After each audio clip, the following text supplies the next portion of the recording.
Gympie Gold Mines. I'm so excited to be coming to you with episode 3, our third CoronaCast episode, and we're here today with a very exciting guest, Jess Riches from Enriches Business. How are you today, Jess? Good, thank you for having me. You are so welcome. Thank you for letting us in and harassing you during this time of... It's been eye-opening. It's really fun to watch you set up, actually. Oh. Yeah, I've never seen this happen before. So. Oh, well, thank you. You guys can't see that yet. Maybe we'll have to do a behind-the-scenes situation.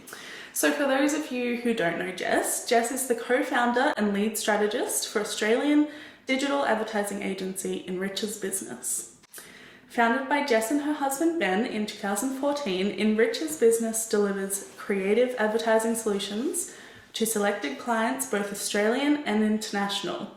Jess is driven by her love of humans and human nature, propelling the little guy and the advertising industry itself, and is committed to being recognised as an honest, accurate and kind voice in the digital marketing community. That's a beautiful, it's true, little compact version of all the myriad of things that you do.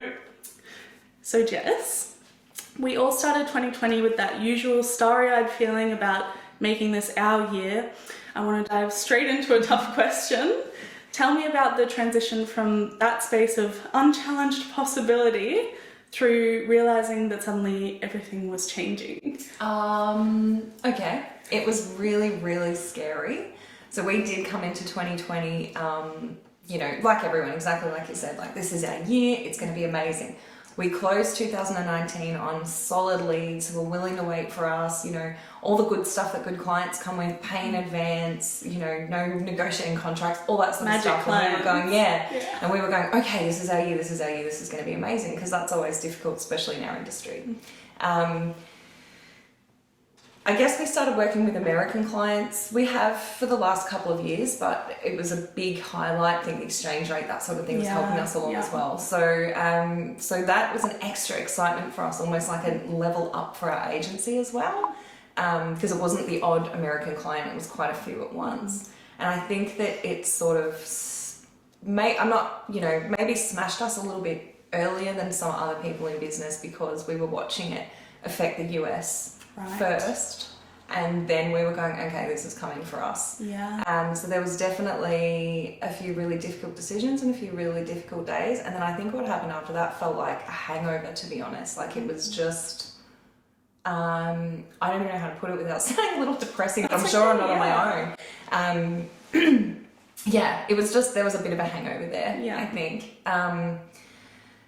definitely deflating. Ben and I, you know, we got married during this agency. Like we met, you know, obviously as boyfriend and girlfriend, we got married, and it's just gone from strength to strength. And it's been our family. It's been our overseas holidays. It's been our expensive shopping trips. Like instead of all of that stuff, we have Enriches.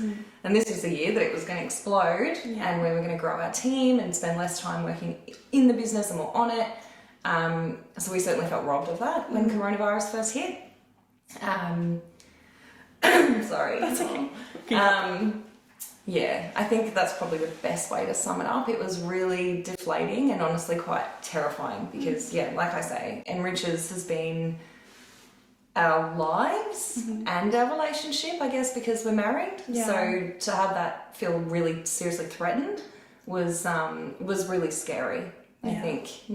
Well, I can definitely tell you that you're not alone in that real fear about, like, was there that sense that you might not even be able to continue? We might lose it. We've definitely had people mention that so far, and like myself as well as a business owner, so it was like such a devastating. Do you feel like it's kind of coming to a point where we can see a light at the end of the tunnel? I think it's difficult to say for certain businesses. So yourself, obviously having a business heavily focused on events, it's probably going to take a little while to get back to normal. But then there's the flow-on effect. So for example, we've got a member in one of my groups who I was training to run ads for her business, and her business was centered around flower girl dresses.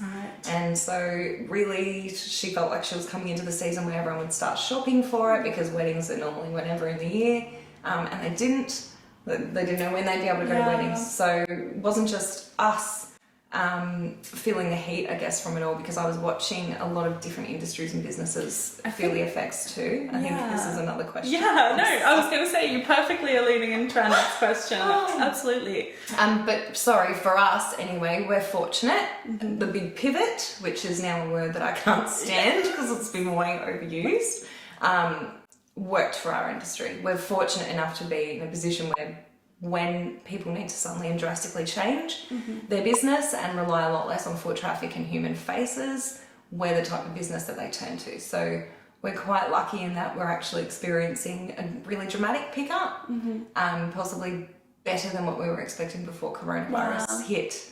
So that's really positive. It's amazing. There's a touch of guilt that comes with that because so many people aren't experiencing the same good fortune, but I think it's almost like accelerating just the process of coming online. You know, it was almost inevitable that we'd maybe end up as much as we've been relying on it. Yeah, I think that some people who have spent maybe most recent 5 or 6 years in, I want to say, sticking to being resistant to change, may have been hit with a little bit of a shockwave. Obviously, in no means do they deserve to have their business sort of be hurt by certain events, but I think it's maybe made some of our advice in the past with certain businesses or industries just sort of ring a little truer, which is great. You know, there's the old saying, adapt or die. I think this has been a potential silver lining throughout coronavirus affecting the economy and our businesses, in that people go, okay, great, I do need to make a change. And a lot of businesses are making that change. So I think that's pretty exciting. Yeah, we're picking up new tools that we can use into the future, even beyond this. That's great. I think it takes the scary factor away for a lot of people as well, because they go, actually, I can't get around this anymore. So they go, I'm just going to have to jump in frightened. And honestly, that's what everybody does at some point. So I think that's a silver lining at least. For sure. So working as a channel for other businesses must mean that so much of your ability to succeed is based on others' ability to sell their brand and product, etc. That must give you insight into the impact of COVID far outside of your industry itself. Can you speak a little to what you've noticed just by monitoring what your clients have chosen or been forced to do during this time that reflects in their marketing strategies, what they might be doing differently? I guess I could probably go on for days about that, to be honest. So on one hand, for me being in the digital marketing industry, I know that one of the first things that happened to us was we sort of sat back and went, oh no, our business might fold, you know, as we've sort of already covered, I guess. But with that fear comes desperation from other people in the industry. We didn't go down this road ourselves. We sort of thought we'll fight tooth and nail, and if we go down, we go down, but we know we did everything we could. So obviously a lot of people being out of work got a lot more eyeballs online, and so a lot of people in our industry, and unfortunately a lot of leaders in our industry, were going out and saying, now's the time to call me, now's the time to get your business online, launch that new idea, launch that new collection, get your website running, run ads.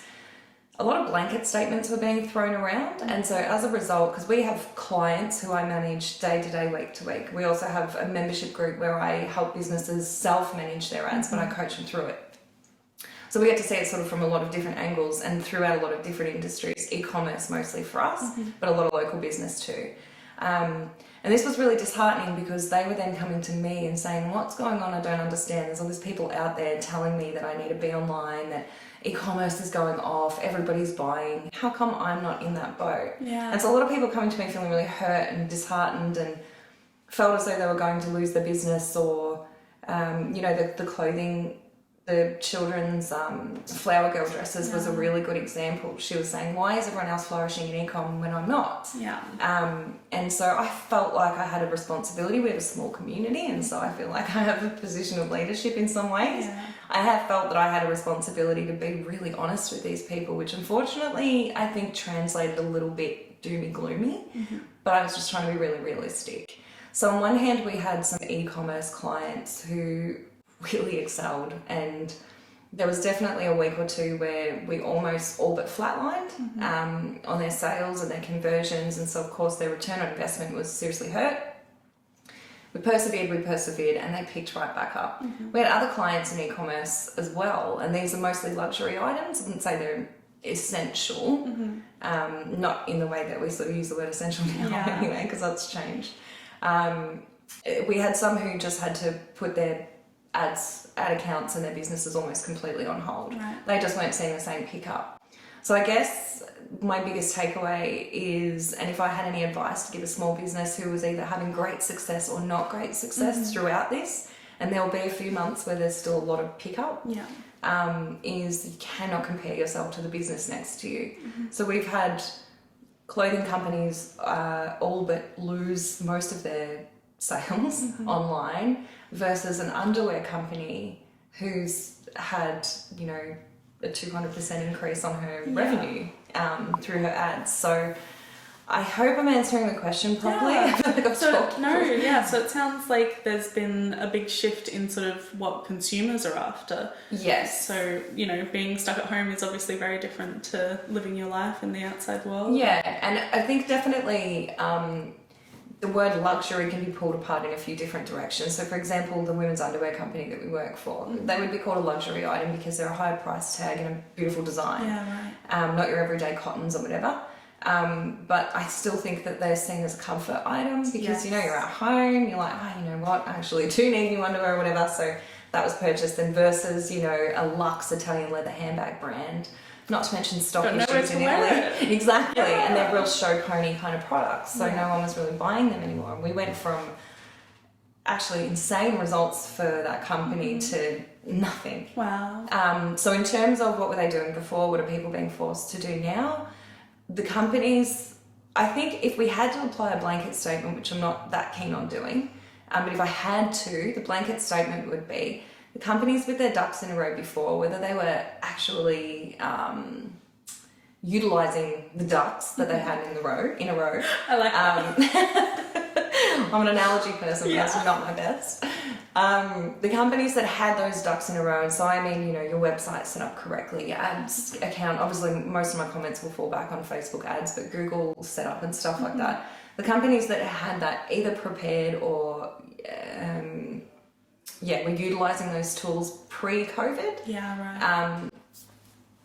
As a general rule, fared far better throughout. We had a lot more history in terms of the software to lean on. Yes. So they've had traffic to their website for quite a while. We were able to lean on that, and instead of look for new audiences for that business, we decided to instead focus on turning around and focusing on the warm audiences for that business, which would be people who have already had some sort of contact. Unfortunately, the businesses who were resistant to being online, and that's, you know, not a comment towards them working with us or not, just businesses who maybe were a bit slower in getting online and getting their digital side of things sorted out. They're probably the ones that had to hit the panic button a little bit. And definitely, let's just say that there was about a month where no one wanted to talk to us because they didn't know if they'd still have businesses. Yeah. The month to follow was insanity. Ben was on the phone constantly. I was fielding, well, I'm not going to say millions of emails because that's a lie, but quite a few emails. Can you get me online? How soon could we maybe get some ads started? So, you know, we're so grateful that so many people thought of us when it came to that, but it certainly made our jobs a little bit harder. Yeah. And we would never say, I told you so, but we did have in the back of our minds a little bit like, you know. Yeah. So there's that. We weren't just saying it. No.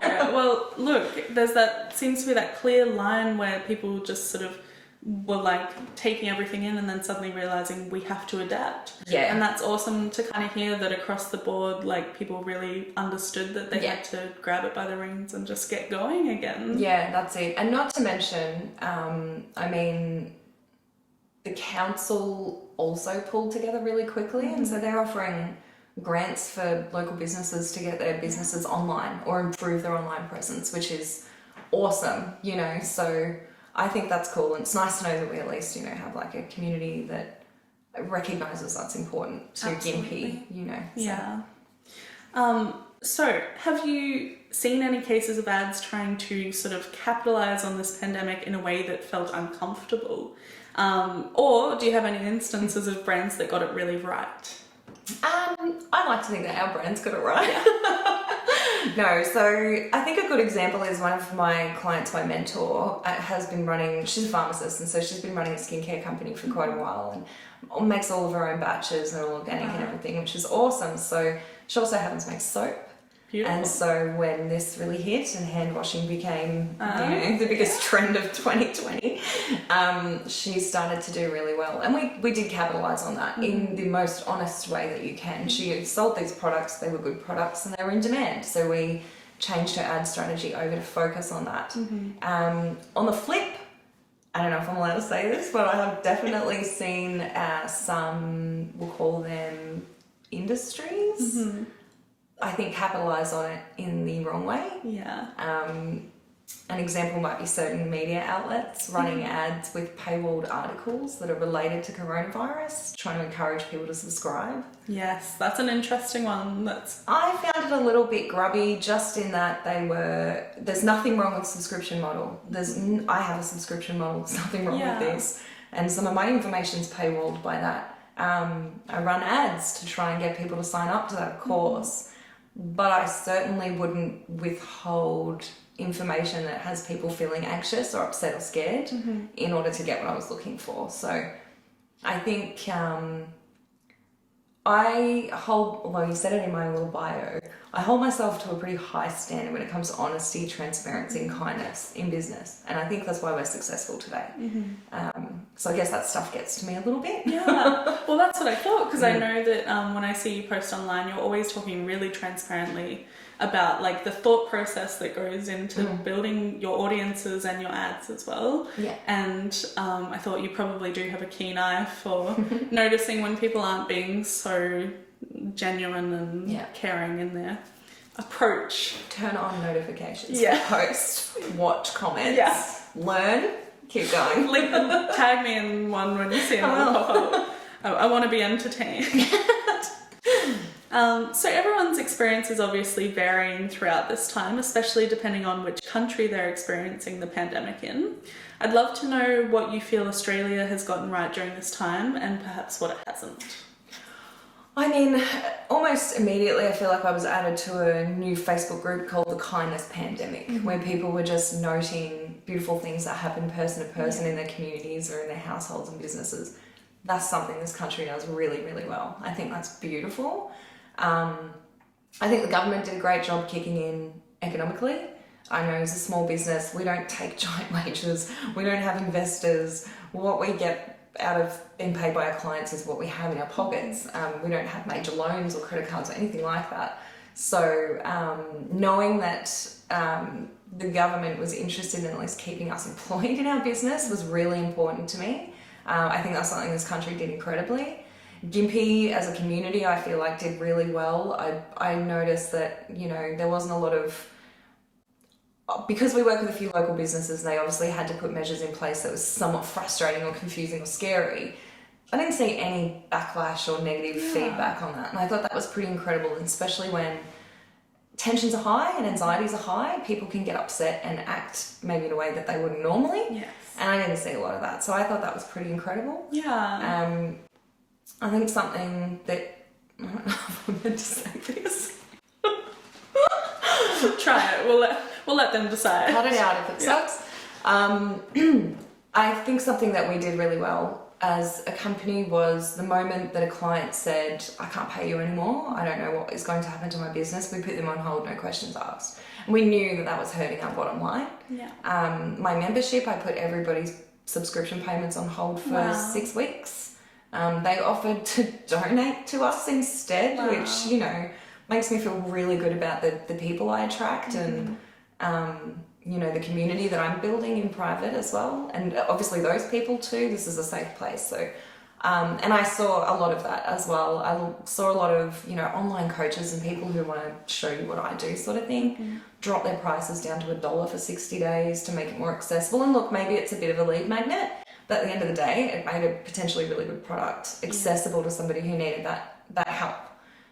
So I think that's all really good stuff. Yeah, that's awesome. Well, that's really kind of you. That's great to hear. I Ben and I are a boutique agency, aka we've got a really small team, and we're definitely not big hitters and heavy players in the industry, like globally, clearly. I think potentially our kindness has kept us a little bit small. We're not ruthless. We're not gunning for people's checks. You know, we're interested What's in... that show on Netflix about advertising? Is it Mad Men? Yeah. So I watched it. I got hooked on the first Yeah. episode and I finished it in like 6 weeks. Did you? Yeah. I've just started it and I thought, like, I keep thinking of you guys I when wanna I be watch Dawn. it. Yeah. I thought you wanna might be watch him. it. Yeah. No, but I love that's it. fantastic Yeah. to hear, and I think that does reflect a lot of the good news stories we've had during this time of Australian people, and even like a lot of people in the Gympie community just pulling together to get and through. just doing nice things. Like I don't manage a lot of Facebook pages anymore, but there's one particular one who's my little shout out at the end of the interview. And the private messages and comments that they were getting, I was just like, every other day, I'm like, Ben, you know, read this. This is so nice. Not the private messages of words between me and the business, but the comments. Yeah. I was just like, this is incredible. And it was nothing but love. You know, people even tagging their friends, going, come and shop with these guys. Let's support them while this is going on. I'm like, that. I've never been a part of a community like that before. Not that I've been aware of anyway, or submerged in, if that's the right word. Yeah.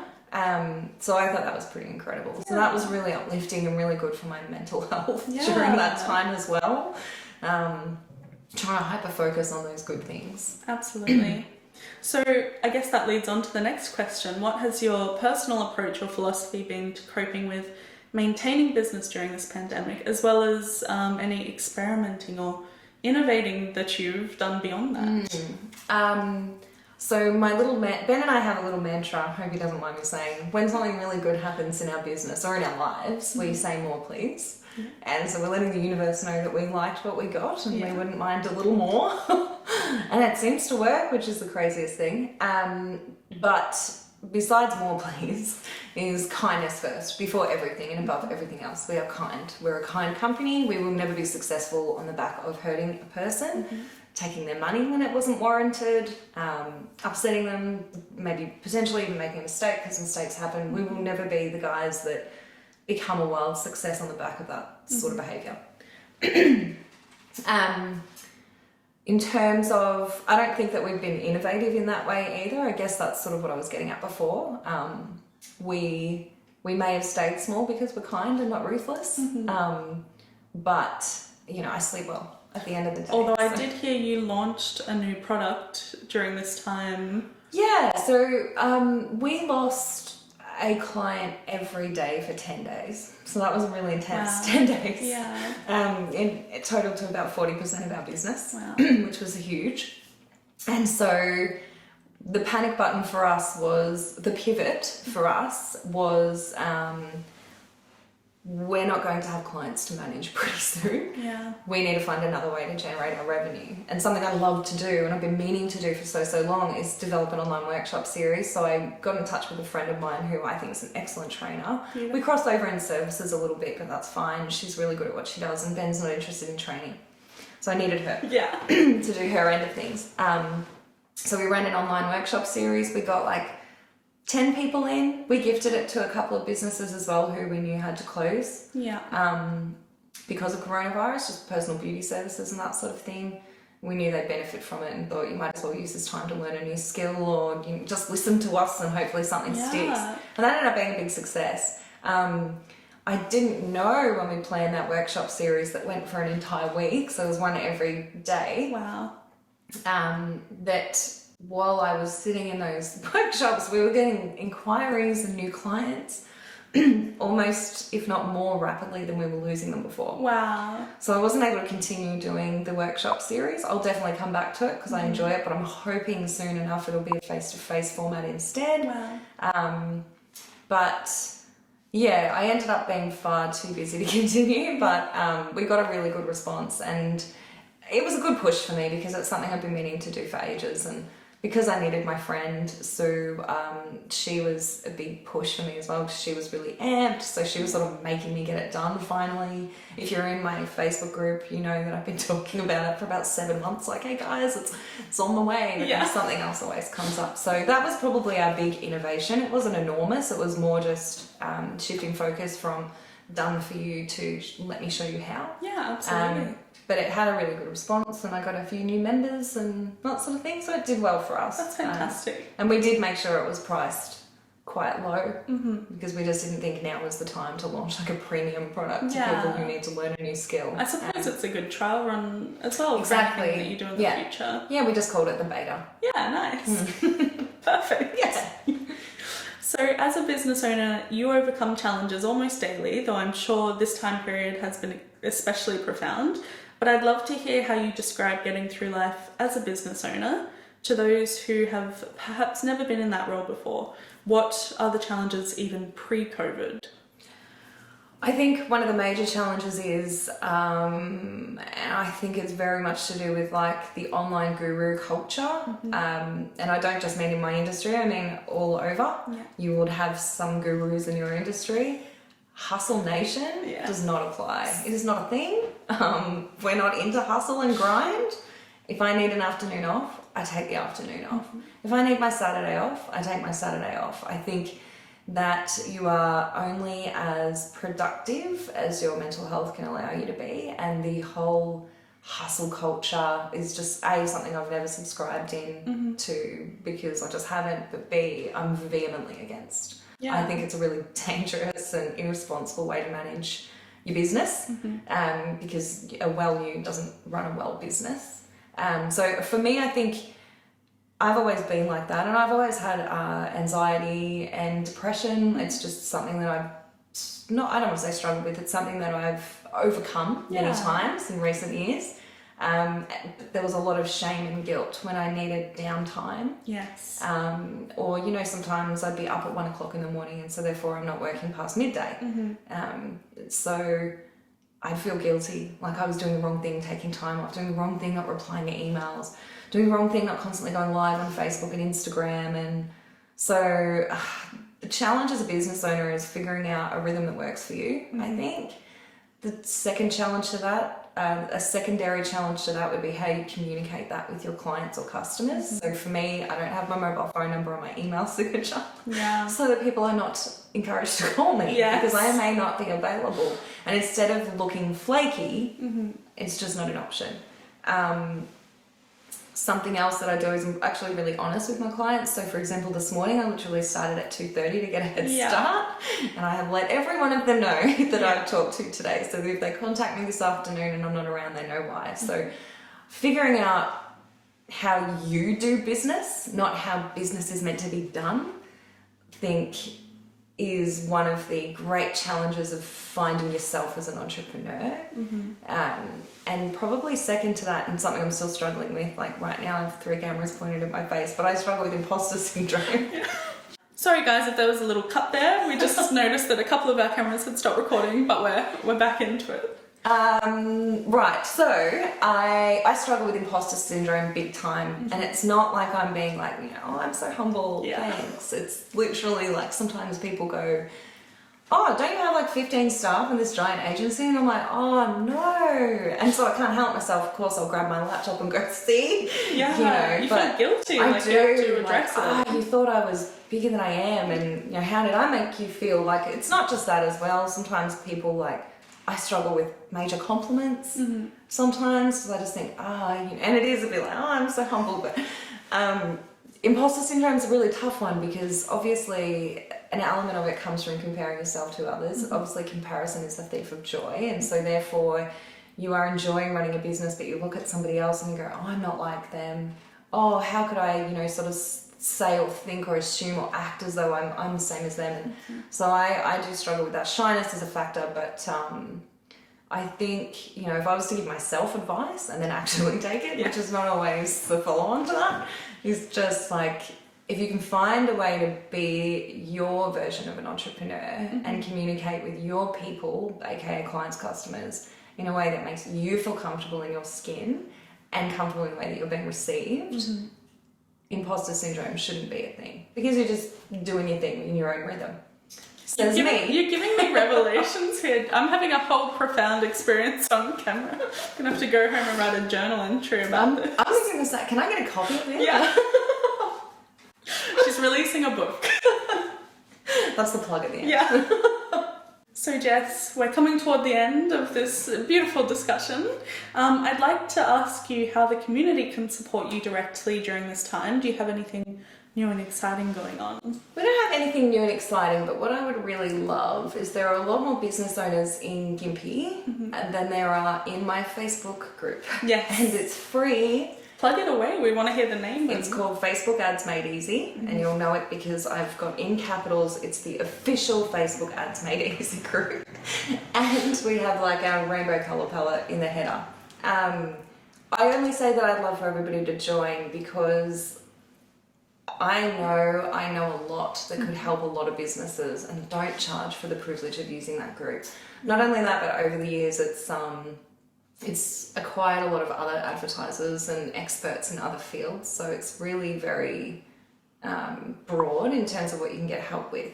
And then second to that, if you did want to support us, we do have the paid membership, which you'll find out about if you decide to join that group. And that's more hands-on self-managed ads for either local or non-local or international businesses or whatever. It's only $99 a month, and we have 2 weekly calls for an hour where anybody in the group can register for me to either create ads with them, help them find an audience, review their ads, fix them, set up their whole account, get started from scratch, launch a business. It's very dynamic and responsive to what the members need. So, that's something we're doing if anybody wants to join. No, that's amazing. And I can absolutely vouch for you in that the free group as well.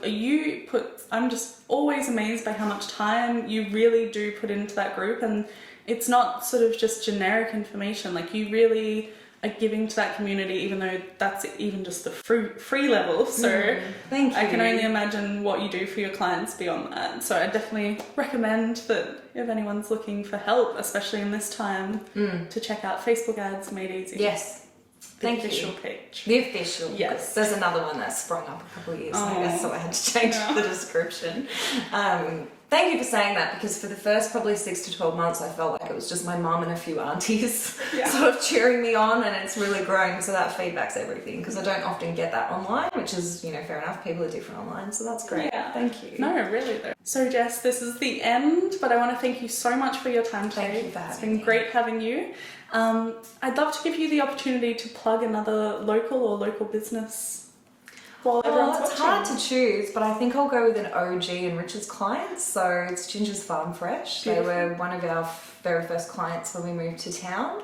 They're the only one that I still manage. Amazing. Because I've moved on in my role, but I still manage their Facebook page. And the ladies in that store are just absolutely beautiful. They're really inventive when it comes to how they can stand out. Like, they're a fruit and veg shop, which is, a pretty common local business type, but they just work really hard to stand out and be different, and they're beautiful. And like, even my family will go, I popped into Ginger's the other day and Sandra was so nice, and I'm like, that's my client. They're like, is it really? And then everyone has nice things to say about them. Beautiful. So I'm gonna plug Ginger's. Like, go get a $50 box of fruit and veg delivered free to your house. Oh wow. Contactless if you prefer. Perfect. We might have to follow up and ask them for a story. Yeah.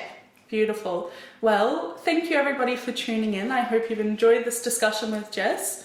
Definitely join the Facebook Ads Made Easy group if you're looking for any kind of help, or just viewing the conversation. You can sort of lurk about and just learn from other people's questions. And thank you for joining us for this episode, and we'll see you next Friday. Thanks, guys.